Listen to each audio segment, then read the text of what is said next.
Pagbasa mula sa aklat ng Henesis.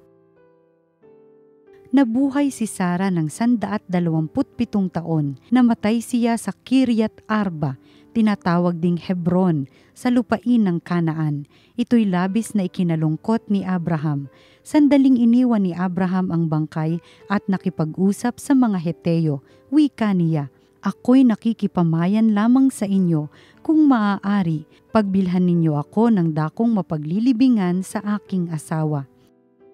At inilibing nga ni Abraham si Sara sa yungib na iyon sa Makpela, sa lupain ng Kanaan. Ito'y tinatawag ngayong Hebron. Matandang-matanda na noon si Abraham at pinagpapalang mabuti ng Panginoon. Sinabi niya sa pinakamatanda niyang alipin na kanyang katiwala, "Ilagay mo ang iyong kamay sa pagitan ng aking mga hita at manumpa ka. Ipangako mo sa akin sa ngalan ng Panginoon, ang Diyos ng langit at lupa, na hindi ka sa Kanaan pipili ng mapapangasawa ni Isaac. Pumunta ka sa bayan kong tinubuan at pumili ka sa aking mga kamag-anak doon ng mapapangasawa niya. Kung ayaw pong sumama ng mapipili ko, maaari po bang si Isaac na ang pumunta roon?" Tanong ng alipin. "Aba, hindi. Huwag mong papupuntahin doon si Isaac," tugon ni Abraham. "Nilisan ko ang tahanan ng aking ama at iniwan ang lupain ng aking mga kamag-anak sapagkat dito ako pinapunta ng Panginoon, ang Diyos ng kalangitan. Nangako siyang ibibigay ang lupaing ito sa aking lahi. Magsusugo siya ng kanyang anghel na mauuna sa iyo upang tulungan ka sa pagpili ng mapapangasawa ng aking anak. Ngayon, kung ayaw sumama ng mapipili mo, wala ka ng pananagutan sa akin. Ngunit huwag mong papupuntahin doon ang anak ko." Nang makalipas ang mahabang panahon, si Isaac ay nanirahan sa lupain ng Negev. Minsan, napadako siya sa ilang ng Bir-lahai-roi. Nang magtatakip silim, siya ay namasyal sa bukirin at nakita niyang may dumarating na mga kamelyo. Natanaw ni Rebeka si Isaac, kaya't bumaba siya sa sinasakyang kamelyo. Lumapit sa aliping kumaon sa kanya at nagtanong, "Sinong lalaking iyong papalapit sa atin?" "Siya po ang aking amo," tugon nito. Kumuha ng belo si Rebeka at nagtalukbong.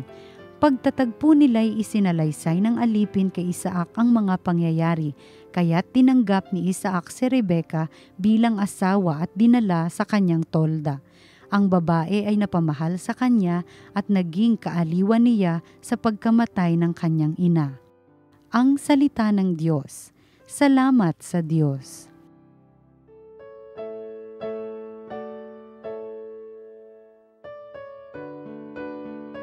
Pasalamat tayo sa Diyos, kabutihan niya'y lubos. Magpasalamat sa Panginoong Diyos pagkat siya ay mabuti. Ang kanyang pag-ibig na hindi kukupas ay mananatili. Sinong mangangahas upang magpahayag na siya'y dakila? Sino ang pupuri at magpapahayag ng kanyang ginawa? Pasalamat tayo sa Diyos, kabutihan niya'y lubos. At dapat magalak ang sinumang tao na makatarungan, na gawang matuwid ang siyang adhika sa buo niyang buhay. Pasalamat tayo sa Diyos, kabutihan niya'y lubos.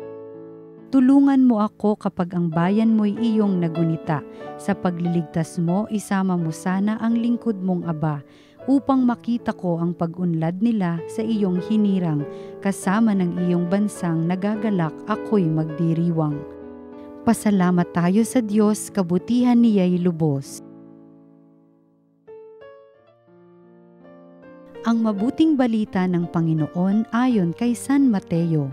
Noong panahong iyon, umalis si Jesus at sa kanyang paglakad, nakita niya ang isang taong ang pangalay Mateo.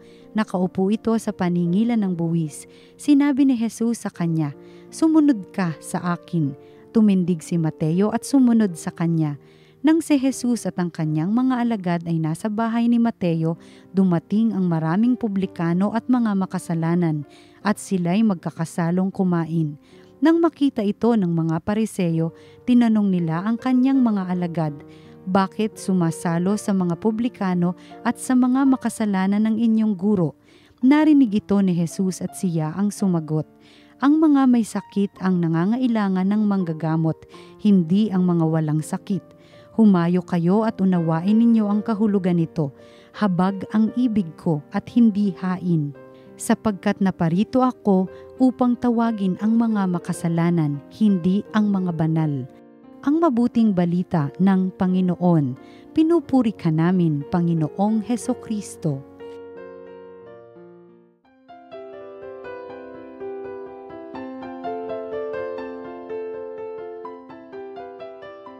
Magandang araw po mga ginigilaw naming taga-subaybay. Tayo po ngayon ay nasa ika-13 linggo sa karaniwang panahon, ngunit ngayon po ay ika-7 ng Hulyo, unang biyernes sa buwan ng Hulyo. Napakabilis po mga kapatid. At marami na rin pong naganap nitong mga nagdaang linggo. Bukod po doon sa nagbalik ang mga estudyante sa mga eskwelahan nila, ay patuloy pa rin po ang pagdarasal natin.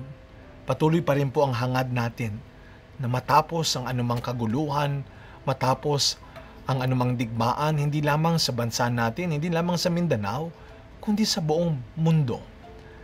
Wag niyo po sabihin na napaka-imposible naman nun, o kaya napaka-layo naman nun na praying for peace in the world. Aba, hindi po tayo tumitigil sa ating pagdarasal araw-araw at hindi natin minamaliit ang kapangyarihan ng panalangin. At sabi nga nila magdasal ka at ikaw ay pakikinggan at ikaw ay bibigyan ng Diyos. At pag sinabing bibigyan, hindi lamang ng mga bagay. Kapag po tayo may lumalapit sa atin at humihingi sa iyo at wala ka naman, sabihin mo, pasensya ka na, bahala ka na, maghanap ka na lang doon ng mahihinga mo, hindi ako. Hindi. Ang mabuting kaibigan, kaya ka nga nilapitan, lalo na ng mga kakilala mo, dahil may tiwala sila sa iyo at kilala ka nila. Pero totoo naman po na hindi naman lahat ng pagkakataon meron tayo maibibigay. Ngunit hindi ibig sabihin, hindi na tayo pwedeng tumulong. Hindi man o wala man tayo nang hinihingi nila, baka naman kaya pa natin silang matulungan sa ibang paraan. Ang mahalaga, hindi natin sila sinukuan. Hindi natin sila iniwan. At mga kapatid, sa ating pong ebanghelyo ngayon, narinig natin ang pagtawag ni Jesus kay Mateo. Alam naman po natin na ang trabaho ni Mateo ay isa sa mga pinaka-iinisan para sa kanila, pinakamasamang trabaho noon, ang maningil ng buwis. Sapagkat sila ay mga Hudyo na nagtatrabaho sa Romano. At para sa kanila, para sa mga taong bayan, ang mga maniningil ng buwis noon ay nandadaya. Na pinapatungan nga nila ang kanilang pagsingil at sila ay nagtatrabaho para sa mga Romano at ang kanilang mga ginigipit at iniipit ay mga kababayan nila. Kaya galit na galit sila sa mga maniningil ng buwis. Para sa kanila, isang masamang tao ang kagaya ni Mateo. Ngunit isang araw, sa ating ebanghelyo ngayon, sa paglalakad ng ating Panginoon, nakita niya si Mateo. Nasaan? Anong ginagawa? Sa gitna ng kanyang pagkakasala. Sa sandali ng kanyang pagkakasala, sa lugar na kung saan siya ay nagkakasala, doon siya tinawag ni Jesus. At humanda po tayo. Sapagkat araw-araw, sabi natin, kayang gumawa ng himala ng Diyos. At araw-araw, kaya kang baguhin ng Diyos. Kaya kang bawiin ng Diyos. Kaya kanyang ibalik. At araw-araw, laging gumagawa ng paraan ng Diyos para mabawi tayo mula sa ating mga kasalanan. Nasa gitna, marami ng mga ganyang kwento. Sa kalagitnaan ng kanilang pagiging sugarol, sa kalagitnaan ng kanilang pagiging makasalanan, sila ay tinawag ng Diyos, binago ng Diyos. Humanda po tayo. Ganyan gumalaw ang Diyos. Kaya nga po, sa ating ebanghelyo ngayon, pinapaalala sa atin ni Kristo na siya ay handang tumawag, siya ay handang pumili, lalo na ng mga taong para sa mundo ay huli, ay maliit, o kahit makasalanan. Kaya nga po, nagtaka ang mga Pariseyo kay Kristo. Bakit kayo sumasama? Bakit ang Panginoon ninyo ay sumasama sa makasalanan? Tinanong ng mga Pariseyo ang mga alagad ni Kristo. Bakit siya sumasama sa mga tagasingil ng buwis at mga makasalanan? Kasi po noon, para sa mga Pariseyo, napakahalaga po ng mga utos ng batas. Umiiwas sila sa mga bagay na para sa kanila ay magiging hadlang sa kanilang kabanalan at ang pagsama sa mga taong makasalanan, marumi. Tandaan po natin noon, ang pag-iisip nila, ang taong makasalanan ay marumi. Kaya kapag sumasama ka sa taong makasalanan, ikaw ay magiging marumi rin at hindi ka maaaring mag-alay sa templo. Kaya para sa mga Pariseyo, nagtaka sila, bakit sumasama ang Panginoon ninyo sa mga makasalanan? Siguro sabi nila, aba, paano kayo pupunta ng templo? Mahahawa rin kayo dyan, magiging marumi rin kayo. Ano ba yung Panginoon ninyo? Inilalagay kayo sa kapahamakan. Ngunit, ang sabi ng Panginoon, hindi naman para sa mga mabubuti ang kanyang pagpunta, kundi para sa mga naliligaw at makasalanan. Yun ang kanyang misyon.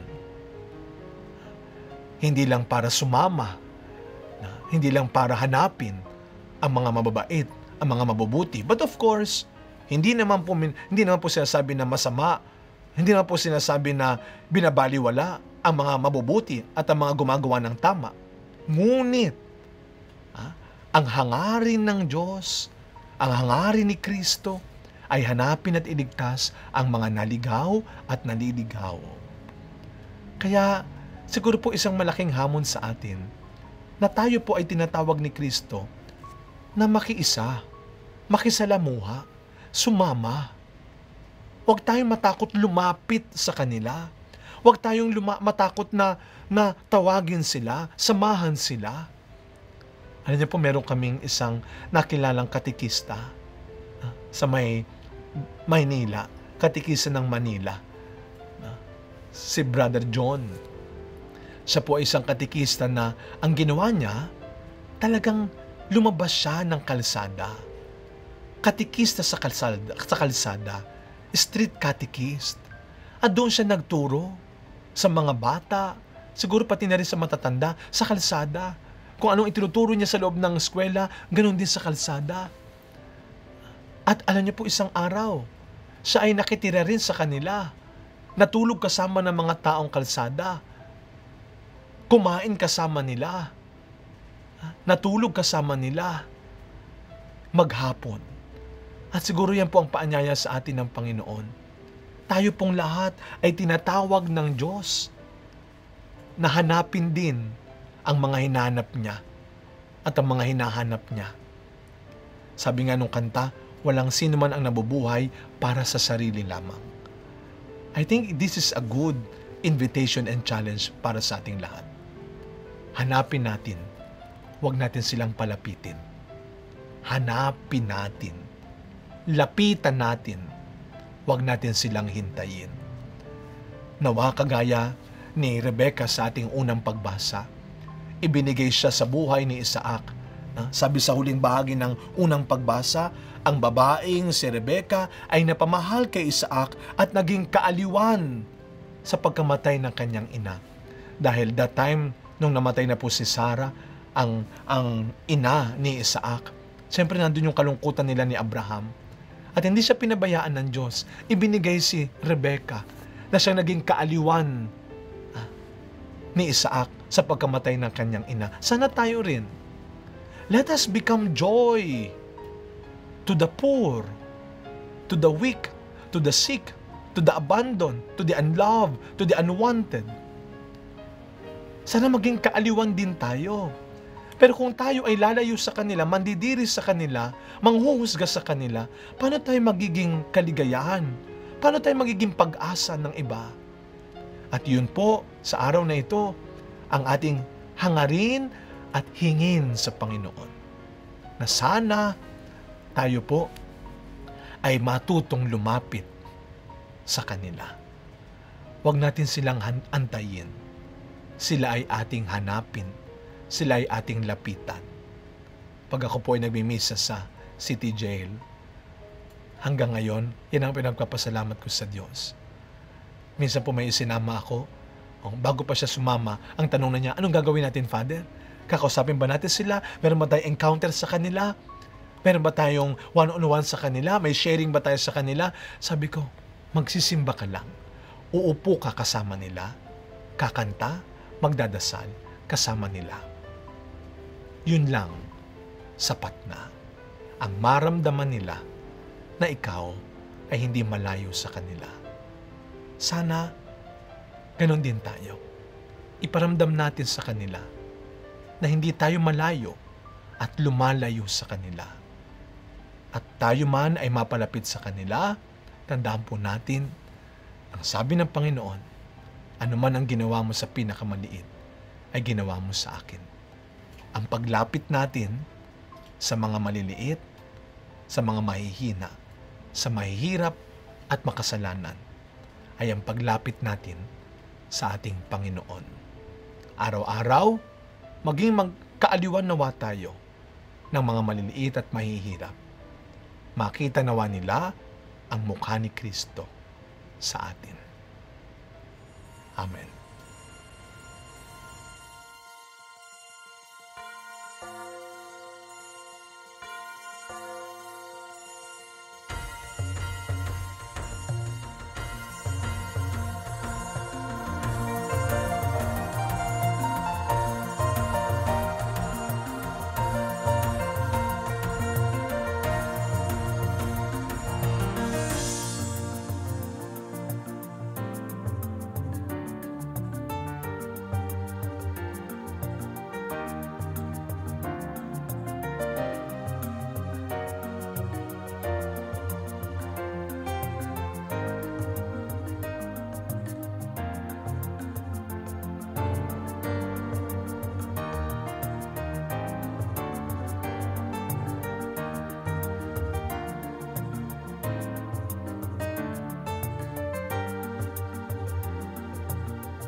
Through His loving eyes.